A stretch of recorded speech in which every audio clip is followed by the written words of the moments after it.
پہلا سوال یہ ہے کہ تہجد پڑھنے کا کیا فائدہ ہے؟ جواب یہ ہے کہ بہت سارے فائدے ہیں تہجد پڑھنے کے۔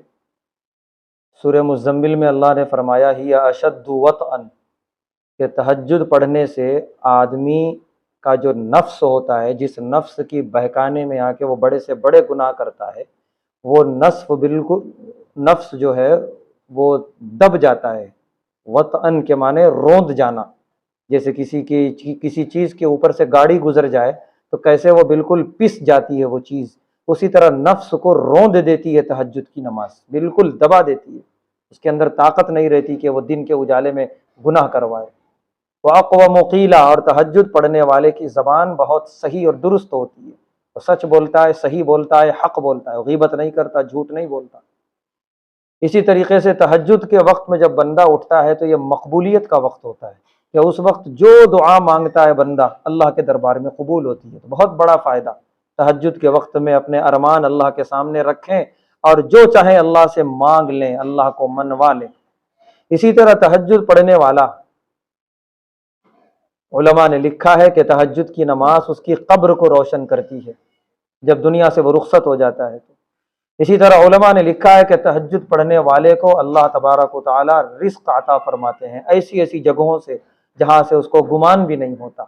الغرض بہت سارے دینی اور دنیاوی فائدے ہیں تہجد کی نماز کے، ہم سب اس کے فوائد اپنی آنکھوں سے خود دیکھ سکتے ہیں اگر ہم تہجد کے پابند ہو جائیں، تو لہٰذا ہمیں تہجد کی نماز پڑھنی چاہیے پابندی کے ساتھ۔ دوسرا سوال یہ ہے کہ اولیاء اللہ کا وسیلہ لینا کیسا ہے؟ دیکھیے، کسی بھی اللہ کے نیک بندے کا وسیلہ لینا جبکہ وہ زندہ ہے تو اس میں تو کسی کا اختلاف نہیں ہے، پوری امت کہتی ہے کہ زندہ شخص کا وسیلہ لینا جائز ہے، اور یہ بالکل حدیثوں سے ثابت ہے۔ اللہ کے نبی صلی اللہ علیہ وسلم نے واقعہ بیان کیا بنی اسرائیل کے 3 نوجوانوں کا، جو گزر رہے تھے اور تیز بارش ہوئی، ایک غار میں چھپ گئے پناہ لینے کے لیے، بارش سے بچنے کے لیے، پھر بعد میں ایک بڑی چٹان آ کے اس غار کے منہ پہ گر گئی، اب وہ ہٹائیں گے تو ہٹے گی نہیں، قبر بن گئی وہ ان کے لیے وہ غار۔ تو تینوں نے یہ طے کیا کہ ہم نے زندگی میں جو کچھ بھی اچھا عمل کیا ہے اس اچھے عمل کا وسیلہ اللہ کے دربار میں پیش کریں اور اللہ سے فریاد کریں کہ ہمیں اس مصیبت سے اللہ نکال دے۔ بخاری شریف کی پوری طویل حدیث ہے، ان لوگوں نے اپنے زندگی میں جو اچھا عمل کیا تھا اس کے وسیلے سے انہوں نے اللہ سے دعا مانگی، اللہ نے وہ مصیبت دور کر دی۔ اسی طریقے سے اللہ کے نبی صلی اللہ علیہ وسلم کے زندگی کا یہ واقعہ ہے، ترمذی شریف کے اندر ہے کہ ایک شخص آیا، نابینا تھا، اس نے شکایت کی اپنے نابینا ہونے کی۔ اللہ کے نبی صلی اللہ علیہ وسلم نے اس سے فرمایا وضو کرو، نماز پڑھو اور میرے وسیلے سے دعا مانگو۔ چنانچہ وہ الفاظ پورے ہیں ترمذی شریف کے اندر کہ اس شخص نے نبی کے وسیلے سے وہاں دعا مانگی اور اس کی بینائی لوٹ آئی، اس کی روشنی آ گئی۔ اسی طرح حضرت عمر بن خطاب رضی اللہ تعالیٰ عنہ کے دور خلافت میں قحط پڑ گیا، بارش نہیں ہو رہی تھی، تو حضرت عباس رضی اللہ تعالیٰ عنہ وہاں موجود تھے،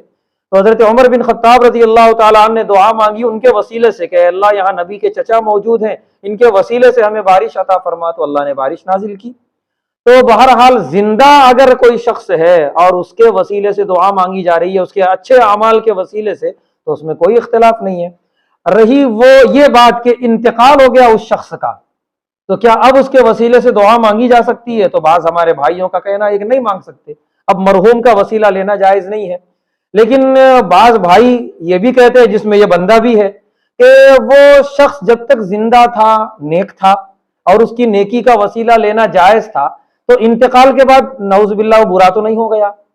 تو جب برا نہیں ہوا، اس کی نیکی اسی طرح محفوظ ہے، تو پھر اسی طرح ہم وسیلہ لے کے اس سے دعا مانگ سکتے ہیں۔ تو اسی لیے اللہ کے نبی صلی اللہ علیہ وسلم کے وسیلے سے دعا مانگنا تو یہ ہمارے نزدیک جائز ہے، اور اس میں کوئی حرج کی بات، کوئی قباحت کی بات نہیں ہے۔ ہاں البتہ انہی سے مانگنا، اولیاء اللہ سے ہی مانگنا، نبی سے ہی مانگنا، یہ تو شرک ہے، یہ تو جائز نہیں ہے۔